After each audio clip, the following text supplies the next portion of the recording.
Bonjour à tous, nous sommes aux alentours du 15 mai, les seins de glace sont passés, les plants de tomates que nous avions repiqués ont bien poussé et nous allons voir comment les planter.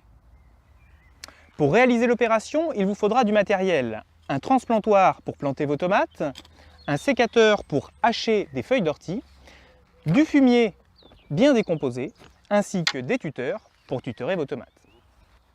Première étape, le tutorage. Il va falloir planter des tuteurs avant la plantation pour ne pas blesser les racines une fois que les plantes seront plantées et les espacer d'environ 50 cm.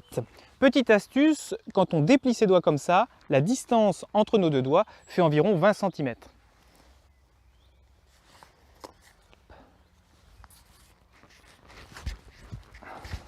Et voilà. Deuxième étape, le trou de plantation. Effectuez un trou d'une bonne quinzaine, voire vingtaine de centimètres de profondeur et tout autant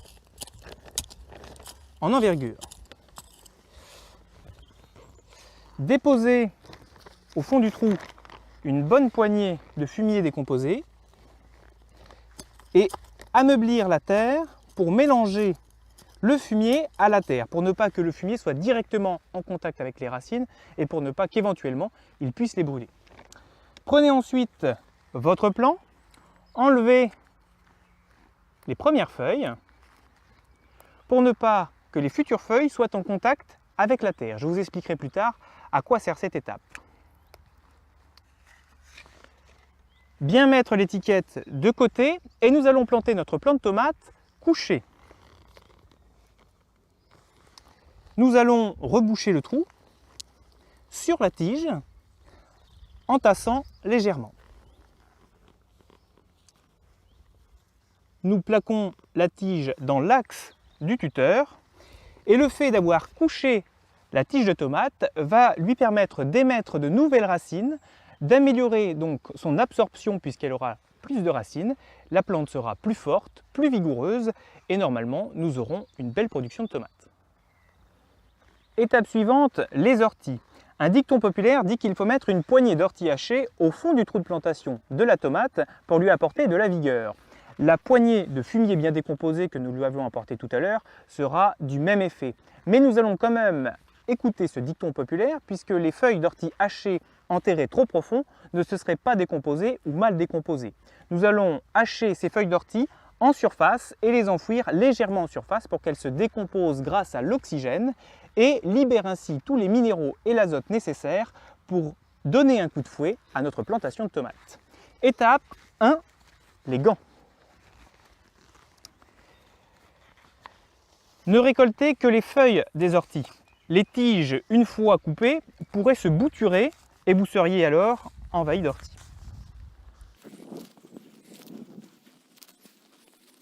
L'équivalent de 2 bonnes poignées suffiront. Prenez votre sécateur, prenez vos orties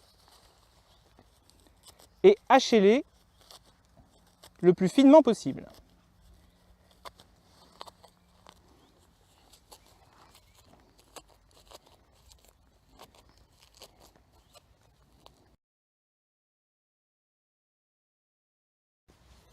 Nos orties sont hachées, il va falloir désormais l'étaler autour du pied et l'enfouir légèrement dans les premiers centimètres du sol.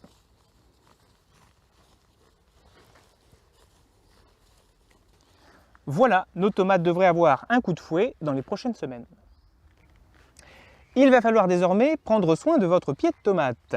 Pour l'arroser, ne l'arrosez seulement qu'au pied, car la tomate est sensible à une maladie que l'on appelle le mildiou, un fléau qui ravage les cultures durant l'été.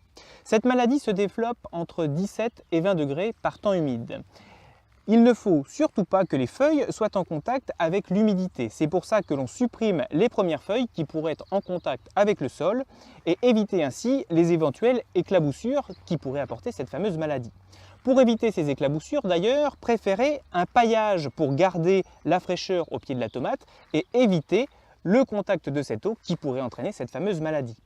Pour ceux qui ont la chance de les cultiver sous abri, eh bien c'est la meilleure manière de faire des tomates biologiques puisqu'elles seront affranchies de cette humidité et de cette fraîcheur qui pourrait les nuire. Sinon, il va falloir trouver des stratagèmes. Pour les stratagèmes, plusieurs méthodes existent. Première méthode, je vous conseille d'essayer le bicarbonate. On en entend parler de plus en plus. Le bicarbonate a un pH alcalin et le mildiou se développerait en milieu acide. Changez ainsi son milieu, le mildiou aura beaucoup plus de mal à s'installer. Pour le mélange, 5 à 8 grammes de bicarbonate par litre d'eau et un mouillant, du savon noir ou du liquide vaisselle, en petite dose bien sûr, pour le fixer sur la tomate et ainsi avoir le meilleur effet possible. Les effets n'ont pas encore été vraiment étudiés. Sinon, eh bien, le traditionnel traitement à la bouillie bordelaise est votre meilleur allié. Il faudra l'appliquer régulièrement. Il en existe des bleus, mais aussi des transparents qui permettent un meilleur esthétique de votre tomate. Et il va falloir le renouveler tous les 20 à 40 mm de pluie, c'est-à-dire regardez votre pluviomètre et dès que le cumul des pluies aura atteint 20 à 40 mm, il faudra retraiter. Ce sont des traitements préventifs et non pas curatifs, c'est-à-dire qu'il faut traiter avant l'apparition des maladies et non pas après, car ces traitements n'auront pas d'efficacité sinon. Solution complémentaire pour résister aux maladies, travailler sur la résistance naturelle de la tomate. Les hybrides que l'on dit F1 ont été sélectionnés pour être plus résistants à ces maladies, contrairement aux tomates anciennes qui, elles, y sont plus sensibles. Pour accentuer cette résistance, il est conseillé de réaliser un purin d'ortie et de consoude, une préparation que l'on retrouve aussi en jardinerie, et de pulvériser toutes les semaines ou toutes les 2 semaines votre pied de tomate avec ceci. La tomate sera ainsi plus forte pour résister aux attaques de cette maladie. Il est maintenant temps d'arroser copieusement votre pied de tomate. Vous pourrez consommer des fruits d'ici 7 à 8 semaines. En attendant, je vous dis à très bientôt et n'oubliez pas, restez curieux.